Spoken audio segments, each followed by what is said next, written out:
أعوذ بالله من الشيطان الرجيم. بسم الله الرحمن الرحيم.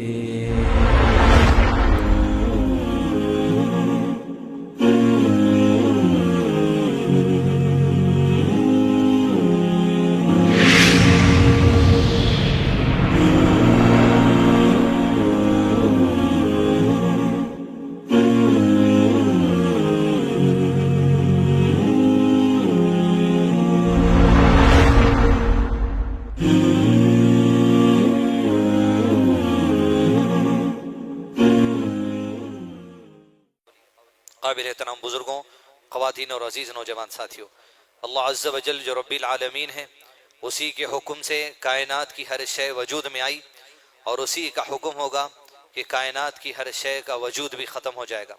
اور جو ذات باقی رہنے والی ہے، اس نے اپنے بارے میں قرآن مجید میں واضح طور پر ارشاد فرما دیا، لا الہ الا ہو کل شیء حالک الا وجہ، نہیں ہے کوئی معبود عبادت کے لائق الا ہو، صرف اللہ عز و جل کے سوائے، کل شیء حالک الا وجہ، ہر شے ہلاک ہونے والی ہے اس ذات کے حکم سے جو معبود برق ہے، اور جو باقی رہنے والی ذات ہے الا وجہ، تمہارے رب کے سوا کوئی اور چیز باقی رہنے والی نہیں۔ وہ ذات کے بارے میں اپنے تعارف میں نبی صلی اللہ علیہ وسلم نے کہا، انت الاول فلیس قبلک شیء وانت الآخر فلیس بعدک شیء، کہ اس سے پہلے کچھ نہیں، اس کے بعد کچھ نہیں۔ وہ الحی ہے، القیوم ہے، جو ہمیشہ سے زندہ ہے، اسے کبھی جو سو موت آنے والی نہیں ہے۔ وہ القیوم ذات ہے جو خود سے قائم ہے اور ساری کائنات کو قائم رکھا ہوا ہے۔ عزیز دوستو، وہ الحی القیوم نے مجھ کو اور آپ کو اس دنیا میں ایک موقع دیا اس کی رضا حاصل کرنے کے لیے۔ اب دنیا میں کیوں آ گئے؟ نہیں بھیجتا تو اچھا تھا، اگر نہیں آتے تو کیا تھے؟ اس طریقے کے سوالات شیطانی سوالات ہیں، ان سے گریز کرتے ہوئے، ان کو دور رکھتے ہوئے انسان کو اپنی زندگی کے مقصد کی طرف نظر رکھنا ہے۔ زندگی کا مقصد یہ ہے، الذی خلق الموت والحیات لیبلوکم ایکم احسن عملا، تخلیق اللہ عز و جل نے تمہاری زندگی کی بھی کر دی، تخلیق اللہ عز و جل نے تمہاری موت کی بھی کر دی، لیبلوکم ایکم احسن عملا، تاکہ زندگی اور موت کے درمیان کا جو حصہ ہے، اس حصے میں تمہیں اللہ عز و جل جانچ لے کہ تم اس کے چاہت کے مطابق زندگی گزار کے مسلم بنو گے۔ اس لیے کہ مسلم وہی ہے جو اپنی مرضی کو رب کی مرضی کے حوالے کرنے والا ہے، اسے مسلمان کہا جاتا ہے۔ یا اپنی مرضی کو اللہ کی چاہت پہ غالب کر لو گے، یا دنیاوی زندگی کو اللہ کے دین پر غالب کر لو گے، یہی دیکھنے کے لیے مجھ کو آپ کو دنیا میں بھیجا گیا ہے۔ جب تک سانس ہے تب تک عمل کے لیے موقع ہے، جب سانس انسان کی روک دی جائے گی اعمال کا معاملہ ختم ہو جائے گا، لیکن جو کچھ کمایا ہے اسی کا حساب و کتاب اس کو دینا ہے۔ عزیز دوستو، یہ انسان جب تک دنیا میں زندگی گزارے، انسان کے لیے ضروری ہے اپنے نفس کو پاک رکھنا، اپنے دل کو پاک رکھنا، اس لیے کہ اللہ کے نبی صلی اللہ علیہ وسلم نے ارشاد فرمایا اپنے دل کی طرف اشارہ کر کے کہ تقوی یہاں ہے، تقوی یہاں ہے، یعنی اللہ عز و جل کی رضا کے لیے نیکیوں کو پیچھے پڑ جانا اور برائیوں کو چھوڑ دینے کے لیے انسان کے لیے بنیادی چیز تقوی ہے، اللہ کا خوف ہے، اللہ کی خشیت ہے۔ وہ یہاں سے مراد عزیز دوستو یہ دل ہے جس کی طرف اللہ کے نبی صلی اللہ علیہ وسلم نے اشارہ کر دیا، یعنی دل میں وہ کیفیت، دل میں وہ نرمی، دل میں وہ سلیم، دل میں وہ منیب میرے اور آپ کی ہو جائے کہ خشیت الہی سے ہر عمل کرتے وقت میں یہ کیفیت میری اور آپ کی ہو جائے، میرے کون سے عمل سے میرا رب راضی ہو جائے۔ اس لیے کہ اللہ کے نبی صلی اللہ علیہ وسلم حدیث میں ارشاد فرما، جب بندہ دنیا میں کسی معاملے میں عمل کرتا ہے اس کیفیت کے ساتھ اسے عمل کرنا چاہیے کہ وہ عمل کرتے وقت میں اس کا رب اللہ اسے دیکھ رہا ہے۔ اگر یہ کیفیت نہیں آ سکتی تو کم سے کم یہ کیفیت آنا چاہیے کہ وہ عمل کرتے وقت میں وہ اللہ کو دیکھ رہا ہے، یہ پہلی کیفیت ہے۔ اگر یہ نہیں آ سکتی تو کم سے کم یہ کیفیت آ جائے کہ اس کا رب اللہ اسے دیکھ رہا ہے۔ تو عزیز دوستو، جب اس کیفیت سے میں اور آپ عمل کریں گے کہ ہم اللہ کو دیکھتے ہوئے عمل کر رہے ہیں، اس عمل کی کیفیت یقیناً الگ ہوتی ہے۔ یا ایمان کا کمتر درجہ یہ ہے کہ مجھے اللہ دیکھ رہا ہے، جب یہ مجھے اللہ دیکھ رہا ہے کیفیت انسان سے چلے جاتی، دل پہ زنگ چڑھ جاتا، دل پہ میل چڑھ جاتا، دل سے تقوی چلے جاتا، اب انسان کو اپنی زندگی کا نظریہ صحیح نظر آتا۔ اسی لیے عزیز دوستو، قرآن مجید میں اللہ عز و جل نے انسانوں کے لیے اپنے دلوں کی دو صفت کا تذکرہ کیا ہے۔ ایک وہ دل جسے قلب سلیم کہا گیا، دوسرا وہ دل جسے قلب منیب کہا گیا۔ کوشش یہ کرے میں اپنے لیے، آپ اپنے لیے، کہ قرآن مجید کی ان دو عظیم آیتوں کے ذریعے جہاں پر ہمارے دلوں کی صفت کا جائزہ لیا گیا، دلوں کا اس جمعے میں میں جائزہ لوں، اس جمعے میں آپ جائزہ لیں کہ سلیمیت کی طرف جا رہے ہیں یا منیب جو سو ہمارے دل کی کیفیت ہے نہیں ہے۔ قرآن مجید میں اللہ عز و جل نے اپنے تمام بندوں کے دلوں کو تقوی کی طرف راغب کرنے کے لیے دل کی ایک صفت کا تذکرہ کیا۔ سورہ شورى سورہ نمبر 26 ہے اور آیت نمبر 88-89 میں اس بات کا ذکر کیا گیا۔ اعوذ باللہ من الشیطان الرجیم، یوم لا ينفع مال ولا بنون الا من اتى اللہ بقلب سلیم۔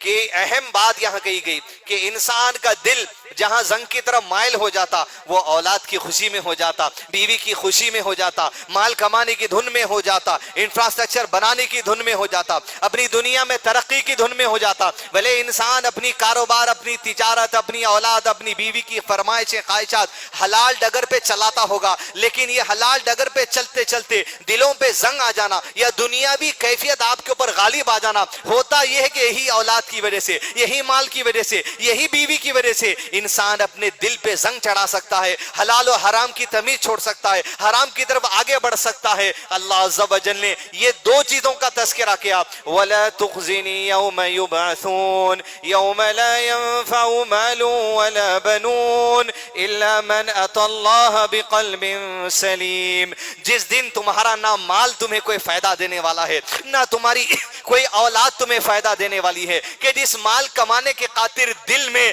اللہ کی خشیت کو اڑا دیے تھے، جس اولاد کی مستقبل کے خاطر اپنے دل میں اللہ کا تقوی اور خوف کو مٹا دیے تھے، الا من اتى اللہ بقلب سلیم، مگر وہ لوگ جو اللہ کے دربار میں قلب سلیم لے کر آئیں گے یہی وہ لوگ ہوں گے جو اللہ کے پاس کامیابی پائیں گے۔ عزیز دوستو، الا یہ کہ کوئی اللہ کے پاس قلب سلیم کے ساتھ آ جائے، اس خشیت کے ساتھ آ جائے، اس خوف کے ساتھ آ جائے، اس جذبے کے ساتھ آ جائے، عاجزی کے ساتھ آ جائے، انکساری کے ساتھ آ جائے، اخلاص کے ساتھ آ جائے، امانت داری کے ساتھ آ جائے، دھوکے دہی کے جذبہ اس کے دل میں نہ ہو، اخلاص اس کے دل میں ہو، جو لبریز ہے اخلاص کے ساتھ، جو لبریز ہے ایمان کے ساتھ، جو لبریز ہے تقوی کے ساتھ، جو اللہ کے پاس قلب سلیم لے کر پہنچے گا یہی آدمی اللہ کے قریب کامیاب ہونے والا ہے۔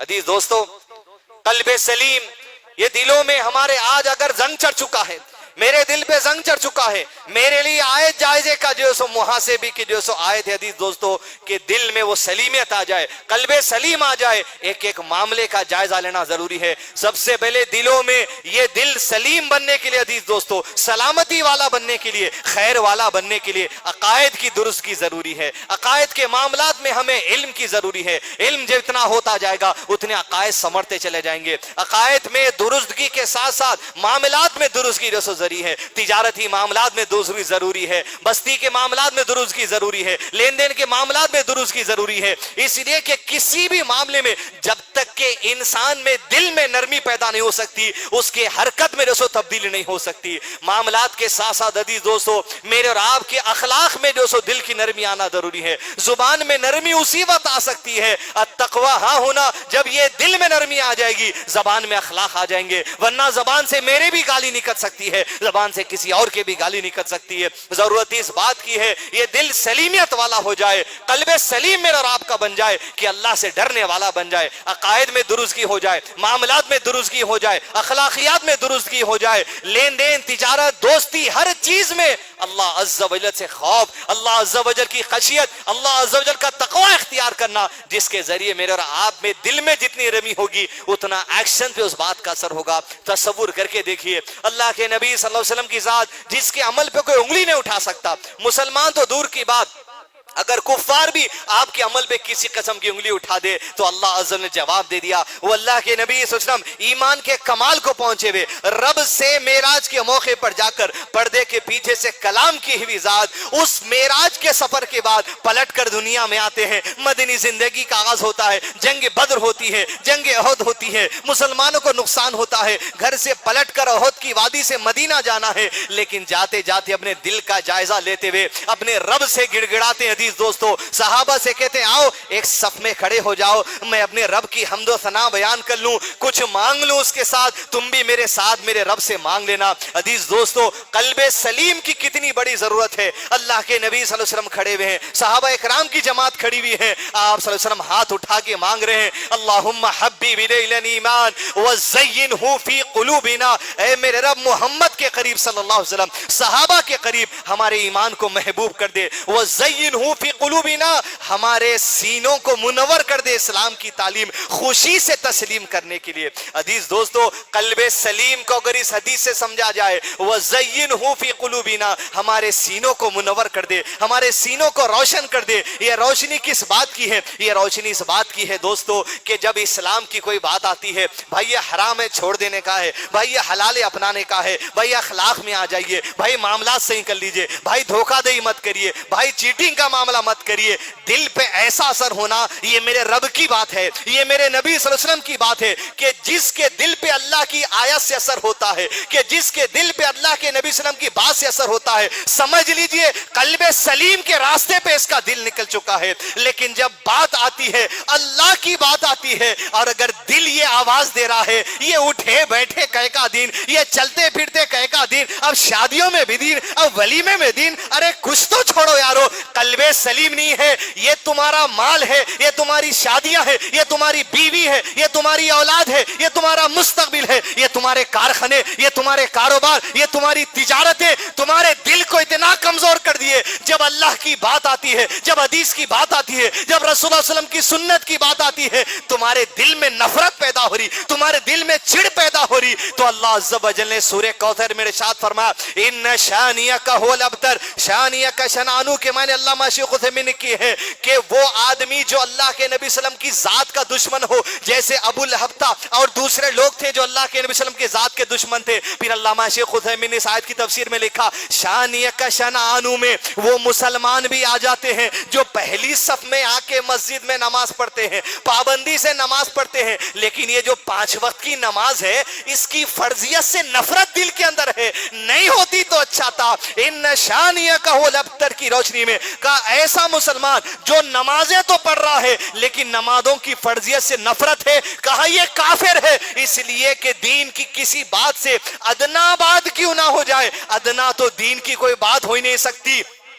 محاورے کے طور پر, میٹافور کے طور پر یہ بات کہی جا سکتی ہے, معمولی چیز سے بھی اگر نفرت ہو رہی, کہا یہ کفر والی بات ہے. پھر شیخ عثیمین رحمہ اللہ نے کہا نفرت نہیں ہوتی تم کو, لیکن دین کی کسی بات پہ عمل کرنے کے لیے ذرا دشواری دکھ رہی, یہ نہیں ہوتا تو اچھا تھا, ایک بار کر لیں گے, دوسری بار توبہ کر لیں گے, یہاں نظر انداز کرے تو کیا ہونے والا ہے. اللہ تو غفور و رحیم ہے, بول بول کے گناہوں کے جھنڈے گاڑتے جا رہے. کہا یہ منافقت کی صفت ہے کہ دین کی بات آج مشکل دکھ رہی. عزیز دوستو قلب سلیم, دل صاف ہونا چاہیے میرا اور آپ کا, دل میں تقوی ہونا چاہیے, اور قلب سلیم اخلاص کے ساتھ آتا ہے کہ اعمال کا دار و مدار ان نیتوں پر ہے. یہ حدیث بچے بچے کو ہمارے پاس سکھائی جاتی, لیکن وہ نیت میں کیا ہو, وہ نیت اخلاص سے لبریز ہو, وہ معاملات میں اخلاص ہو جائے, وہ عبادتوں میں اخلاص ہو جائے, وہ عقائد میں اخلاص ہو جائے. ہر چیز میں جب اخلاص ہو جائے گا عزیز دوستو تو دل قلب سلیم ہو جائے گا. بار بار آپ حسن المسلم اٹھا کے دیکھیے, نبی صلی اللہ علیہ وسلم کی ان گنت دعائیں آپ کو ملیں گی جہاں خاص آپ دل کو منور کرنے کے لیے مانگتے. دوسری دعا اللہ کے نبی صلی اللہ علیہ وسلم یہ بھی مانگتے اللہم اجعل فی قلبی نورا, اے اللہ محمد کے دل کو نور عطا کر دے صلی اللہ علیہ وسلم. نور سے مراد وہ ہدایت ہے, وہ روشنی ہے. جب دین کی کوئی بات آ جائے, حلال آ جائے تو میں اپنا لوں, محبت کر لوں, حرام کی بات آ جائے تو میں چھوڑ دوں. اس لیے کہ قلب سلیم کی اتنی بڑی اہمیت ہے. قرآن مجید میں اللہ نے اپنی قسم کھا کے ارشاد فرمایا فلا وربک لا یؤمنون, اللہ کہتا ہے فلا وربک, تیرے رب کی قسم ہے, تیرے رب سے زیادہ کسی اور کی قسم نہیں ہو سکتی. لا یؤمنون, تم لوگ مومن نہیں ہو سکتے حتیٰ یہاں تک کہ اللہ اور اس کے رسول صلی اللہ علیہ وسلم نے زندگی کے تمہارے طریقوں میں جو فیصلہ دے دیا ہے, دل کی خوشی سے تسلیم نہیں کرو گے اس وقت تک تم مومن نہیں ہو سکتے. دل میں ذری اڑچن آ گئی, یہ کیا بات ہے بھائی, یہ کوئی عمر ہے داڑھی چھوڑنے کی, یہ کوئی عمر ہے آئیبروز نہیں بنانے کی, ارے یہ کوئی عمر ہے 28 میں وائٹ بال آ گئے میں کالے نہیں کرنا, کہتے بھائی یہ کون سے دین کی بات ہے. عزیز دوستو, یہ جو چھوٹی چھوٹی باتیں آپ کو دکھ رہی, ایمان کا فیصلہ انہی سے ہو جاتا. آج کوئی آپ کی نظر میں چھوٹی بات ہوں گی, آپ نے دھتکار دیا, آپ نے معمولی سمجھ لیا, تو پھر قرآن مجید میں اللہ عز و جل نے ارشاد فرمایا کہ یہ بندہ جب پلٹ کر میرے پاس آخرت کے دن میں آئے گا تو وہ کہے گا, جب اسے اندھا اٹھایا جائے گا وہ کہے گا یا ربی آج میں تو دنیا میں دیکھتا بھالتا تھا, آج تو نے مجھے اندھا کر کے کیوں اٹھایا. رب جواب دیتا ہے قرآن مجید کے اندر, ٹھیک اسی طرح جب ہماری آیتیں تمہارے سامنے آ گئی تھی تم نے انہیں بھلا دیا تھا, جا آج میں تجھے بھلا دیتا ہوں. عزیز دوستو, رب کی آیتیں, رب کی شریعت, اللہ کے نبی صلی اللہ علیہ وسلم کی زندگی یا نظر انداز کریں گے. قبر سے آخرت میں اندھا اٹھایا جانے والا شخص, یا ربی قبر سے بینائی کے ساتھ اٹھانا, نابینا مت اٹھانا یا ربی, اس لیے کہ ضروری ہے کہ وہ ہدایت, وہ دل میں سلیمیت, وہ قلب سلیم ہمارا ہو جائے. عزیز دوستو, قلب سلیم تو یقیناً اللہ کے نبی صلی اللہ علیہ وسلم سے بہتر کسی اور کا نہیں ہو سکتا. عبداللہ ابن مسعود رضی اللہ عنہ نے کہا کہ اللہ نے ساری انسانیت کے دلوں کو پرکھ لیا اور ساری انسانیت کے دلوں میں نبی صلی اللہ علیہ وسلم کے دل کو چنا آخری نبی بنانے کے لیے. مطلب یہ کہ ساری انسانیت میں اخلاص سے لبریز دل اگر کسی کا ہے تو محمد صلی اللہ علیہ وسلم کا ہے. پھر عبداللہ ابن مسعود کہتے ہیں اللہ کے نبی صلی اللہ علیہ وسلم کے دل کو چننے کے بعد اللہ نے دوبارہ انسانوں کے دلوں کو دیکھا اور انسانوں کے دلوں میں نبی صلی اللہ علیہ وسلم کے بعد سارے صحابہ کے دلوں کو چن لیا اور اللہ کے نبی صلی اللہ علیہ وسلم کا حواری اور مددگاروں نے بنا دیا کہ آپ صلی اللہ علیہ وسلم کے بعد میرے اور آپ کے قریب صحابہ سے معزز کوئی نہیں ہو سکتا. ان کے دلوں کا خاص سلیکشن ہوا اللہ کے نبی صلی اللہ علیہ وسلم کا ساتھ دینے کے لیے. انہی صحابی میں خبیب ابن عدی رضی اللہ عنہ, جب انسان قلب سلیم کے درجے کو پہنچ جاتا ہے اس کے دل کی کیفیت دیکھیے عزیز دوستو, نہ موت کا ڈر باقی رہا, نہ کسی اور نقصان کا ڈر باقی رہا, بس قلب سلیم, میرے رب میرے دل کی کیفیت سے تو راضی ہو جا. وہ اخلاص, وہ توحید, وہ عمل, وہ نیکی کی کیفیت, وہ جذبہ جو اللہ نے دل میں سنبھالے ڈالے رکھا ہے اس کو سنبھال کے رکھنا. بدر کی جنگ ہوئی, اس کے بعد احد کی جنگ ہوئی. احد کی جنگ کے بعد مسلمانوں کے خلاف سام رجی کا معاملہ پیش آیا. 70 کے قریب صحابہ کو مشرکین مکہ اور دوسرے کفار اس سازش کے ساتھ لے گئے کہ آپ ہمارے پاس آپ کے صحابہ کو دین سکھانے کے لیے بھیجیے, یہ آپ کے ساتھ رہتے ہم بھی دین سیکھیں گے. اسی میں ایک معاملہ ایسا ہوا. پھر اس کے بعد 10 صحابہ کو اللہ کے نبی صلی اللہ علیہ وسلم نے ایک قافلے کا جائزہ لینے کے لیے بھیجا تھا. جب 10 نکلے تو اتفاق سے صرف اطلاع لینے گئے تھے کہ دشمن کیا کر رہا ہے. 200 لوگوں نے گھیر لیا اور گھیر کر 7 لوگوں کو شہید کر دیا. 3 بچے تھے, 3 میں سے ایک خبیب ابن عدی تھے رضی اللہ عنہ. قلب سلیم دیکھیے عزیز دوستو, یہ چیز ہے. خبیب ابن عدی کو زنجیروں میں کس کر باندھے اور باندھ کے مکے کے بازار میں لے جا کر بیچ دیے. جب مکے کے بازار میں بیچے, حارث نام کا ایک آدمی تھا جس کو حضرت خبیب اپنے ہاتھوں سے جنگ بدر میں قتل کیے تھے. حارث کے بیٹے اپنے باپ کا بدلہ لینے کے لیے حضرت خبیب کو پیسے دے کے خریدے, گھر کے باہر لا کے زنجیروں میں جکڑ کے رکھ دیے اور رکھ کر یہ فیصلہ لیا گیا کہ اب خبیب ہم تجھ سے ہمارے باپ کے قتل کا بدلہ لیں گے اور طریقہ یہ ہوگا زنجیروں میں باندھے رکھتے ہوئے تیرے جسم کے ٹکڑے کرنے والے. 3 دن پہلے اطلاع دے دی گئی اور خبیب زنجیروں سے باندھے ہوئے ہیں. حارث کے بھائی جب باندھے, حارث کی بہن کہتی ہے میں دیکھتی کہ جہاں زنجیروں میں اسے باندھ دیا گیا تھا, کھانے پینے دیا جاتا, سارے مکے میں کہیں انگور نہیں تھے, مگر میں دیکھتی کہ خبیب ابن عدی کے پاس انگور ہوتے اور گواہی دیتی اس بات کی یہ اللہ کی طرف سے خبیب ابن عدی کو رزق آتا. کیسے آتا وہ کہتی میں نہیں جانتا. حدیث صحیح ہے, علماء نے کرام نے اسے کہا. پھر خبیب ابن عدی کو موت کا دن مقرر کیا گیا اور کہا گیا خبیب چند لمحوں میں تیرے جسم کے ٹکڑے ہونے والے, پیسز کر کے چھوڑ دیں گے. حضرت خبیب کہتے ہیں ابن عدی رضی اللہ عنہ, ایک خواہش ہے آخری مرنے والے کی کہا خبیب کیا ہے؟ جو ہے اگر ہمارے بس میں ہوگا تو کر لیں گے. کہا بس 2 رکعت نماز پڑھنے کی اجازت دو. زنجیریں کھولی گئی. 2 رکعت نماز اپنی زندگی کے آخری، الا بقلب سلیم، جو قلب سلیم لے کر آیا اپنی زندگی کے آخری لمحے اپنے رب کے سامنے سجود، رکوع، اخلاص، گر گرانا، مغفرت، عاجزی کے ذریعے اللہ کے پاس جو سے ملاقات کی تیاری کر رہا ہے. 2 رکعت نماز ادا کی اور پھر مختصر نماز پڑھ لی اور سلام پھیر دیے. الا بقلب سلیم کی مثال دیکھیے عزیز دوستو، کہ پلٹ کر حارث کے 2 بیٹوں کی آنکھ میں آنکھ ڈال کر کہتے ہیں مجھے یہ ڈر ہو رہا تھا کہ تم یہ سمجھو گے کہ موت سے ڈر کر خبیب نماز لمبی کر دیا. ارے ہماری نمازیں اللہ کے لیے ہوتی ہے، موت سے ڈر کے نہیں، کہ تمہارے دل میں یہ خیال بھی نہ آ جائے. اس لیے میں نے اپنی نماز چھوٹی کر دی. اب آؤ جسم کے ٹکڑے کر دینا، یہ کہنا تھا، جسم کے ٹکڑے کر کے چھوڑ دیے گئے. الا بقلب سلیم. ارے دشمن کے دلوں میں بھی ہمارے اعمال، ہمارے عبادات، ہمارے عقائد، ہمارے معاملات، ہمارے اخلاق کے بارے میں یہ کیفیت بھی نہیں دینا چاہتے تھے صحابہ. ارے یہ دکھاوے کی نماز پڑھنے والا ہے. الا بقلب سلیم. ارے وہ آخری نماز خبیب کی اخلاص سے لبریز. الا بقلب سلیم. دشمن کو بھی کیفیت نہیں ہوتی. میری نماز کا میں جائزہ لوں، جہاں الا بقلب سلیم کہا گیا اس سے پہلے کیا کہا گیا؟ معلوم ولا بنون، تمہاری اولاد، تمہاری مال.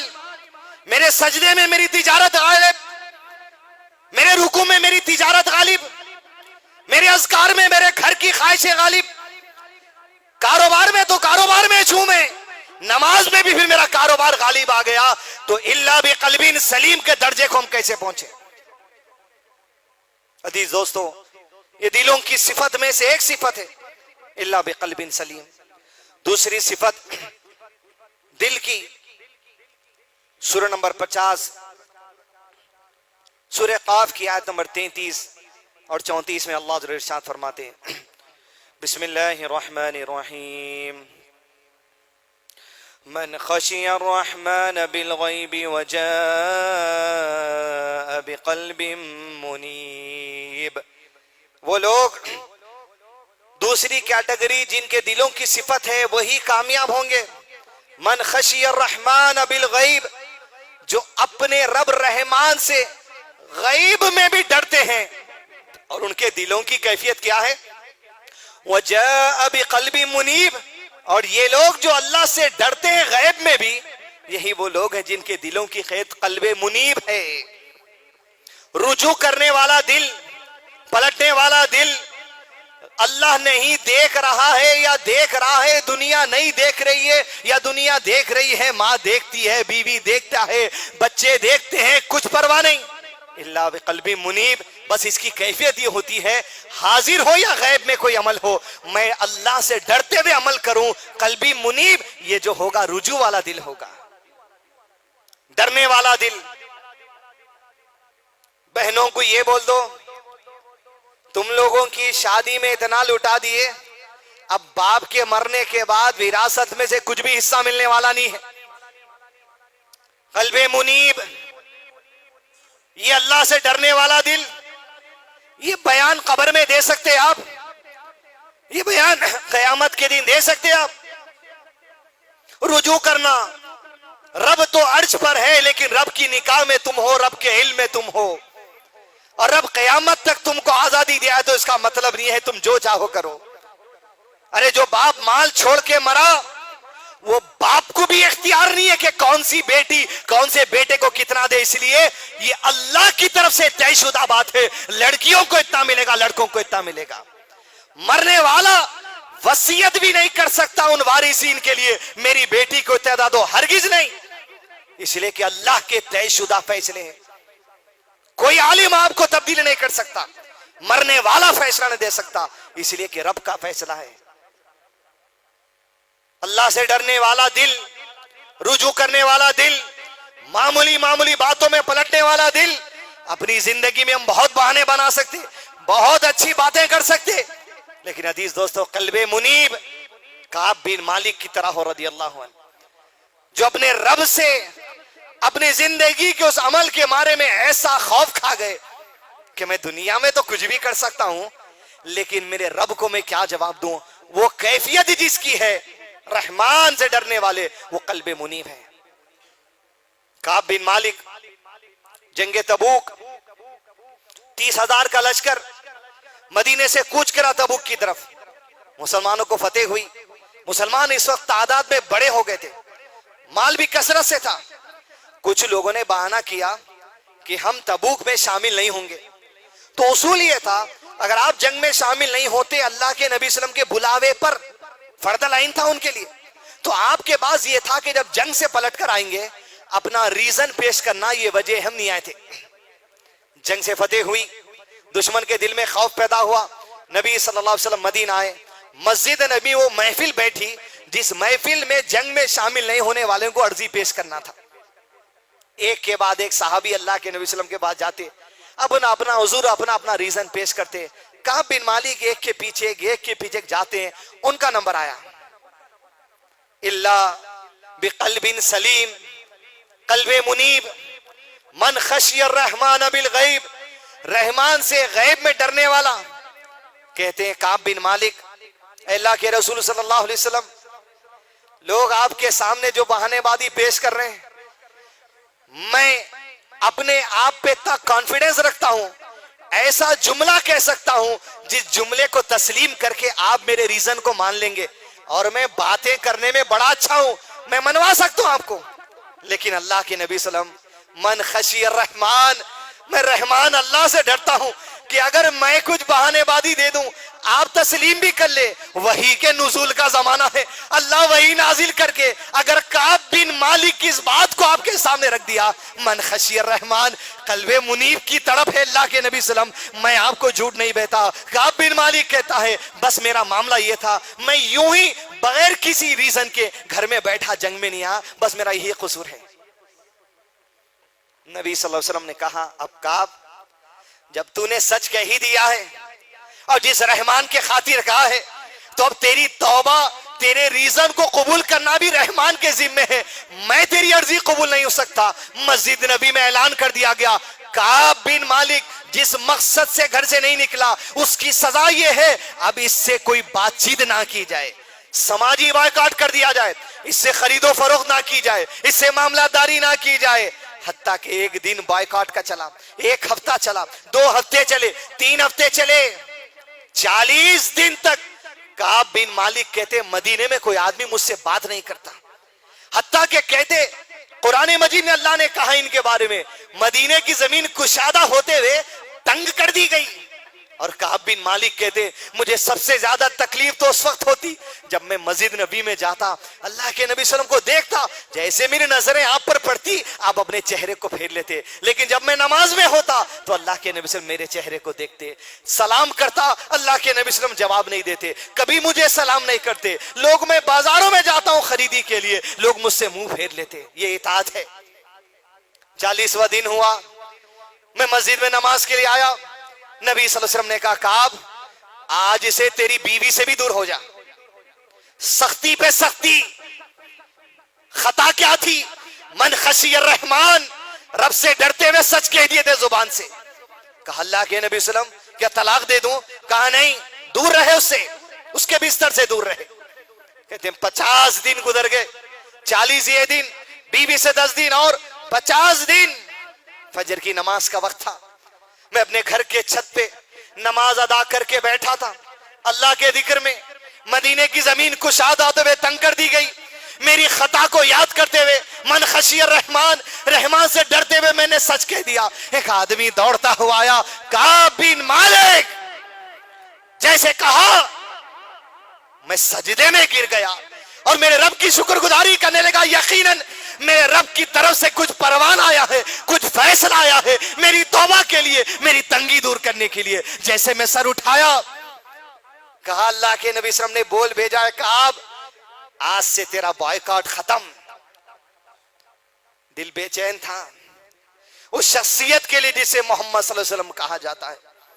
دوڑتے ہوئے آئے، من خشی الرحمن، جس رحمان سے ڈر کر کہا تھا اس رحمان کا واسطہ دے کر پوچھتے اللہ کے نبی صلی اللہ علیہ وسلم کے بعد مسجد میں بھی جا کر اللہ کے رسول صلی اللہ علیہ وسلم یہ جو آج 50 دن کی تنگی ہم سے دور کی گئی یہ آپ کا فیصلہ ہے یا اس رحمان کا فیصلہ ہے؟ کہا کعب تیری توبہ کے فیصلے عرش سے آئے ہیں، اللہ نے کہا ہے کعب بن مالک کی توبہ قبول ہو چکی ہے۔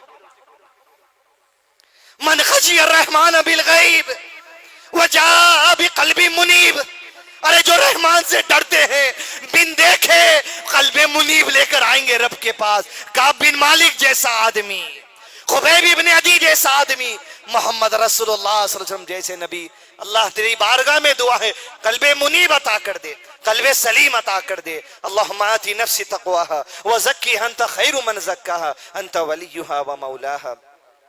وصلی اللہ علی نبینا محمد وعلی آلہ وصحبہ وسلم تسلیما کثیرا۔